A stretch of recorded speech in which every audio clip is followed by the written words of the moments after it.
The town had a way of deciding the truth before anyone spoke it aloud. By the time the sun climbed over the grain silos and spilled pale light across Main Street, everyone already knew what they believed. Doors opened with stiff shoulders. Curtains shifted just enough to watch without being seen. Whispers moved faster than the wind that carried dust down the road. And at the center of it all was a woman named Clara Hayes. She stood outside the old courthouse, hands clasped so tightly her knuckles had turned white. Her coat was thin, worn through the elbows, and her dark hair had escaped from its braid, falling across her pale face. She stared at the wooden doors, as if they might open on their own and explain everything, fix everything. But the doors remained shut, heavy and unyielding. Across the street, people lingered where they could. Men leaned against trucks with arms crossed, chewing the last bites of their breakfast biscuits, eyes following her movements. Women paused mid-conversation, shifting weight from one foot to the other, lips pressed tight. Someone laughed, sharp and short. Someone else shook their head in a quiet, almost imperceptible nod. Liar. That word followed Clara like a shadow. It had been spoken aloud enough times that it no longer needed a voice.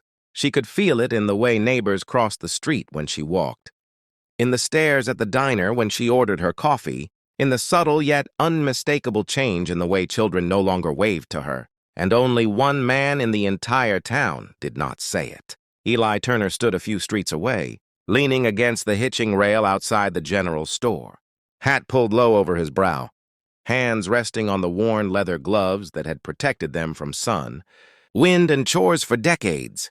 At 46, he was broad-shouldered and sun-worn, with lines carved deep into his face by years of work and silence. His ranch sat miles outside town, far enough that gossip reached him late, but never failed to arrive. Yet even as Clara Hayes became the town's scapegoat, Eli said nothing. Eli Turner had built his life on staying out of trouble. The Turner Ranch had been in his family for 3 generations, and Eli had learned early that the land demanded consistency, not drama. Fences must be mended, water lines checked, cattle counted. Words could wait. Rumors and arguments could not. And yet, for all his discipline, Eli could not ignore the injustice he saw forming across the small town. The injustice aimed at a woman who had done nothing wrong. Clara Hayes had arrived 2 years prior. Quiet, careful, observant. She rented the little house near the creek, keeping to herself, working part-time at the diner. Always polite but distant. She wasn't from the town, and that alone made her a target. Outsiders were never truly welcome. People remembered that first week she moved in. They noticed how she didn't wave to every passerby, how she spoke in measured tones, how her eyes seemed to watch everything without revealing much. Life might have continued quietly if not for the fire. Late one night, flames tore through the back storage shed at Wilkins Feed and Supply. The fire was contained quickly, but the damage was enough to send the town into a frenzy. Someone had been near the building that evening. Someone who didn't belong, and in the town's eyes, that someone was Clara. They said she had argued with Mr. Wilkins. They said she had been seen walking home late. They said she looked angry. They said a lot of things that sounded convincing when stacked together. Clara swore she had been at home, that she had no reason to harm anyone, that she had seen someone else near the shed. She pleaded her case quietly, with tears and tremors in her hands, but her voice fell flat against the wall of judgment the town had already built. The sheriff questioned her, the townspeople watched, and Eli Turner listened. He remembered that night vividly. He had been riding the fence along the northern pasture, chasing a loose calf under a sky so dark the stars had hidden themselves. He had seen a truck he didn't recognize parked near the feed store road. He had glimpsed a man stepping away from it, figure tall and broad, moving with careful intent. It was all he could recall, but memory alone was never enough to convince a jury. And Eli had learned that speaking without proof was a good way to lose everything. So he said nothing, and the town moved forward. The trial never really happened. There were no formal charges, not officially, but there didn't need to be. The town had already reached its verdict. Clara lost her job at the diner.